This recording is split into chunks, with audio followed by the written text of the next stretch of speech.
नमस्कार दोस्तों, आज हम भगवान श्री कृष्ण द्वारा बताई गई कई बातों के बारे में जानेंगे। यह बातें मनुष्य के जीवन के जीने का आधार है और हमें अपने को कैसे जीना चाहिए उसकी सीख भी देती है। आइए जानते हैं भगवान श्री कृष्ण द्वारा बताई गई उन बातों के बारे में।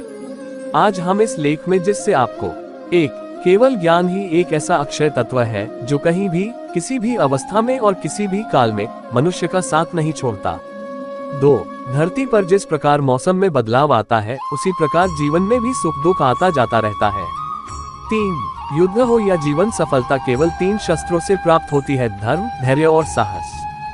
4. कोई भी मनुष्य जन्म से नहीं बल्कि अपने कर्मों से महान बनता है। 5. कुछ पाना है तो खुद पर भरोसा कीजिए, क्योंकि सहारे कितने भी सच्चे और अच्छे हो साथ छोड़ ही जाते। श्रीमद् भागवत गीता में भगवान श्री कृष्ण के उपदेशों का वर्णन है। भगवान श्री कृष्ण ने अर्जुन के माध्यम से संसार को गीता का उपदेश दिया था। कृष्ण ने अर्जुन को गीता का पाठ तब पढ़ाया था जब उनके कदम महाभारत युद्ध की युद्ध भूमि में डगमगाने लगे थे। श्री कृष्ण के उपदेशों को सुनकर अर्जुन अपने लक्ष्य को पूरा करने की ओर अग्रसर हुए। कहा जाता है कि गीता में जीवन की हर एक परेशानी का हल मिल जाता है। गीता में कही गई श्री कृष्ण की बातें आज भी जीवन में आगे बढ़ते रहने की प्रेरणा देती है। ऐसे में किसी भी परेशानी का हल पाने और जीवन में सफलता पाने के लिए गीता की कुछ बातों का ध्यान रखना चाहिए।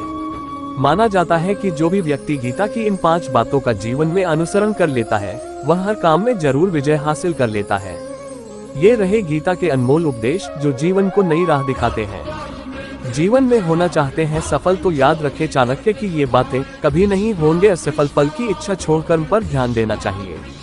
गीता में श्री कृष्ण ने कहा है कि मनुष्य को फल की इच्छा छोड़कर कर्म पर ध्यान देना चाहिए। मनुष्य जैसा कर्म करता है उसे फल भी उसी के अनुरूप मिलता है, इसलिए व्यक्ति को अच्छे कर्म करते रहना चाहिए।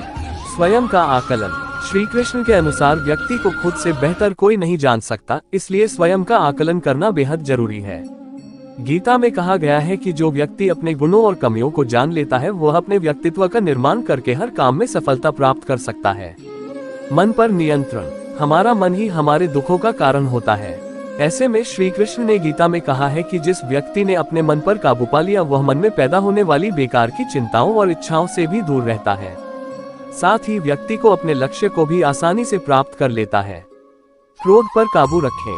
क्रोध में व्यक्ति नियंत्रण खो बैठता है और आवेश में आकर गलत कार्य कर देता है।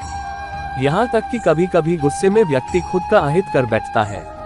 गीता में श्री कृष्ण ने बताया है कि क्रोध को खुद पर हावी नहीं होने देना चाहिए। यदि गुस्सा आए तो स्वयं को शांत रखने का प्रयास करें।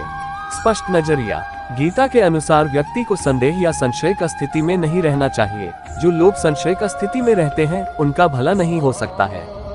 जीवन में स्पष्ट नजरिया होना चाहिए। जो कुछ हुआ अच्छे के लिए हुआ, जो हो रहा है अच्छे के लिए हो रहा है, जो होगा वह भी अच्छे के लिए ही होगा।